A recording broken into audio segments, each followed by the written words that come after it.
Serious Redditors who had an imaginary friend as a child. Who were they, and did you really perceive them like a hallucination, or did you consciously make them up? I was a huge fan of Tom and Jerry as a kid.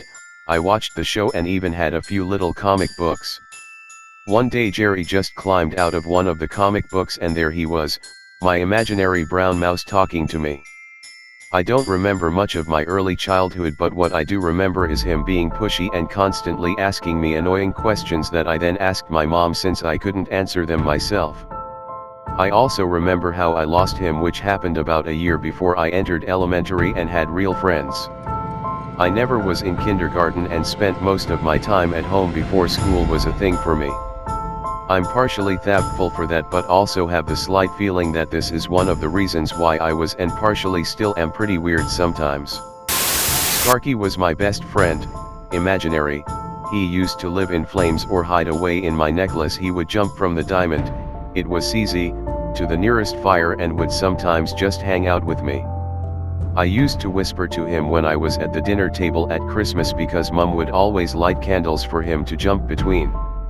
Now I think back on it, it was strange, but it also makes me smile a little because Sparky always brought me warmth and love as a child, and I needed that because I was bullied so much.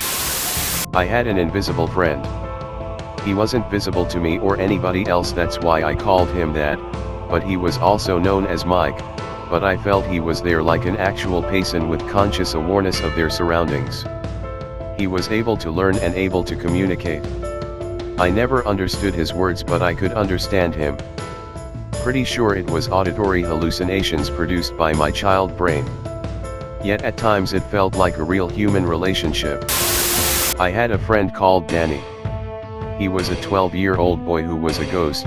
He died along with his family in a shipwreck in 1927. Yes, I was super specific, haha. He randomly showed up one day when I was sitting at my dining table reading a book. He was also entirely gray in color and transparent since he was a ghost. As for the second part of your question, I think it was a bit of both.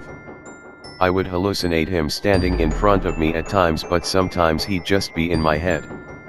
I miss that guy, maybe I should bring him back. TL/DR, Mom found it funny, but Dad didn't. I had two imaginary friends that I had consciously made up. One was a giraffe. I admired their height, and the second was Tarzan. Someone obviously had a type since young. So I would run around with them in my house and have full-on conversations with them that my mother found absolutely hilarious. My father thought I was being weird for a kid my age, dude. I was 4. The reason was that I was lonely. My mother soon became pregnant with my younger brother and I instantly fell in love with him. My imaginary friends just slowly faded away while I focused on the baby growing in my mother's belly. Looking back, I think it was a coping mechanism for younger me. I was the only grandchild and child. His name was Ian, and he was so real to me that I carried him through primary school and all the way until year 9. He was 6 years older than me, and like the big brother I never had.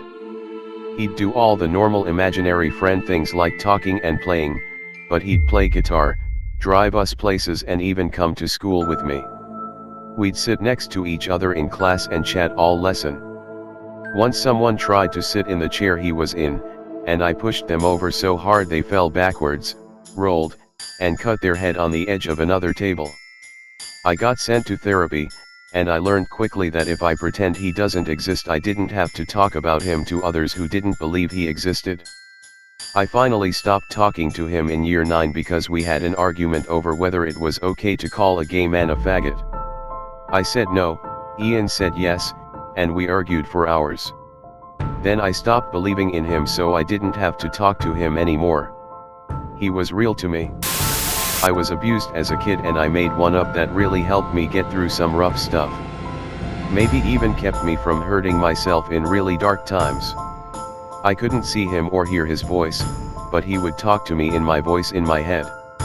I know I consciously made him up, but talking to him/imagining his presence became such second nature that he definitely felt real. Weirdly, I felt his presence not too long ago. It's been years since I thought of him, but that familiar sensation of when I talked with him came back and I actually said in my head, "Oh my God, it's you, isn't it?" I think even the things we make up in our head can become very real. Well, I'm not a child anymore, but I have something like imaginary friends. Yes, there are 4 and they don't really have names, but titles. We have the mom, the clueless one, the control freak, and reason. They also all have personalities. The mom is, well, a mom.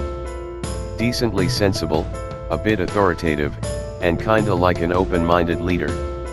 The clueless one is clueless, more for entertainment I guess. Control freak always wants to be doing something and is also a neat freak. And reason is like my person to talk things out with and plan things. As far as visual, there is none, but what happens is they talk, but not at me, more through me. It sounds weird, I know, but they have their own voices.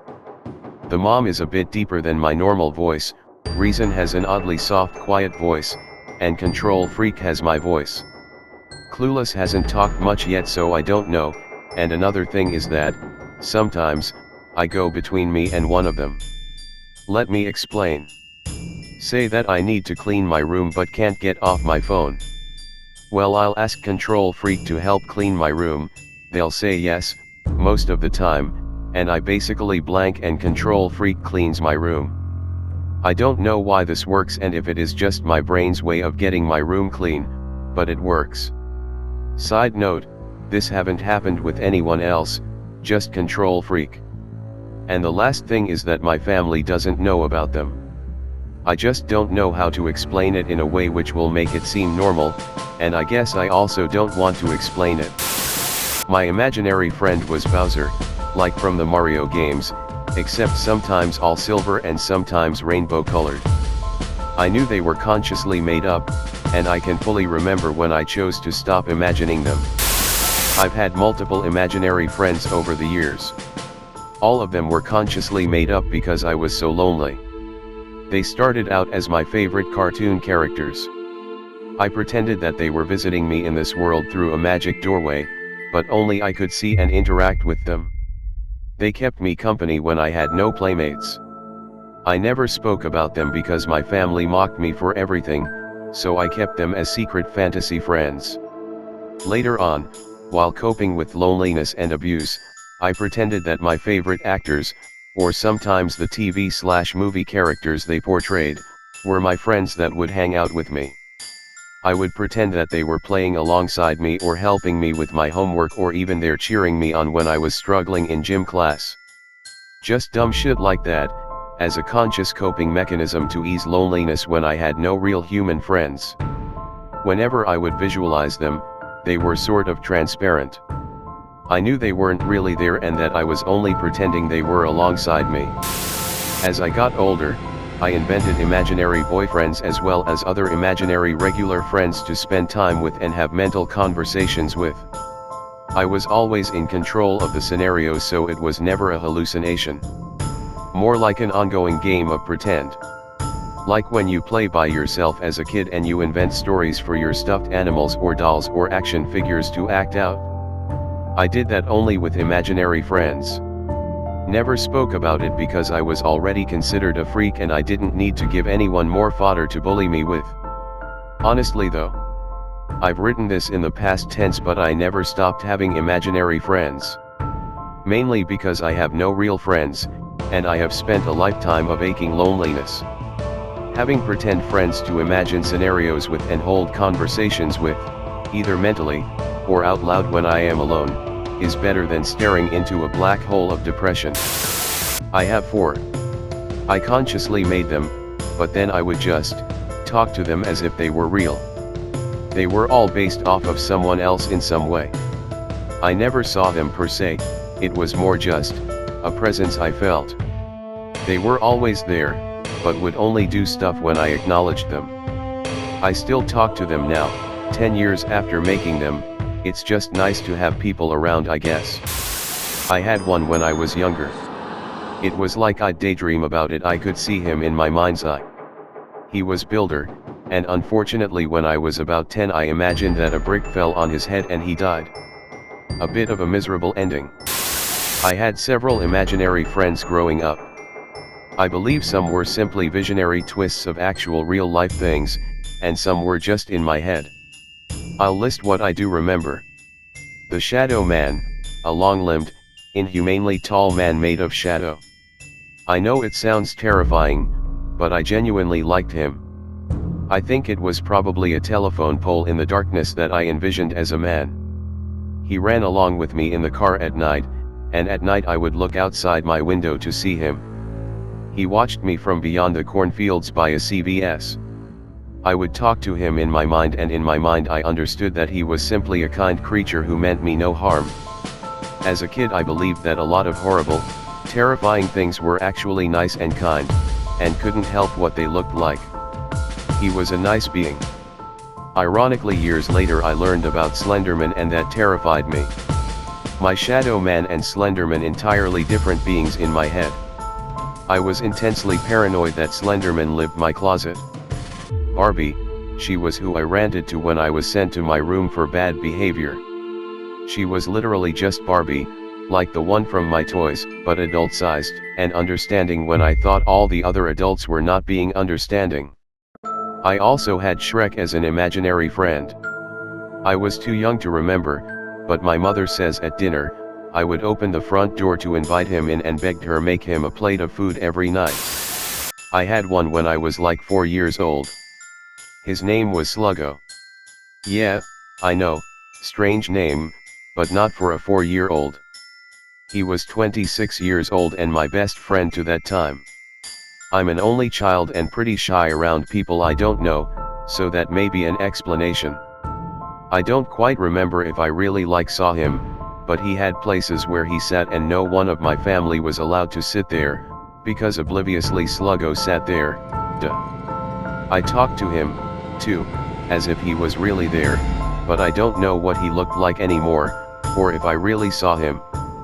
When I was getting older and started having real friends, I mentioned him fewer. At one time, I told my parents he was on vacation in France. I even told them his new job, hunting mice in an old castle. From this moment, I never mentioned him again and he was gone forever. Sometimes I think about him and it makes me smile. He was one good friend. My imaginary friend was a girl called Emily. She looked like a regular 5-year-old to me but was obviously invisible to everyone else. I mostly have memories of her being in my grandma's house. She would sit beside me at the kitchen table while I painted, and one time I was sick and she just hung out with me in the bathroom for the whole day. I didn't make her up on purpose, but she just kind of appeared to me one day and stuck around until I was 5/6. I often wonder if she was a ghost kid that was just looking out for me or I was just super lonely.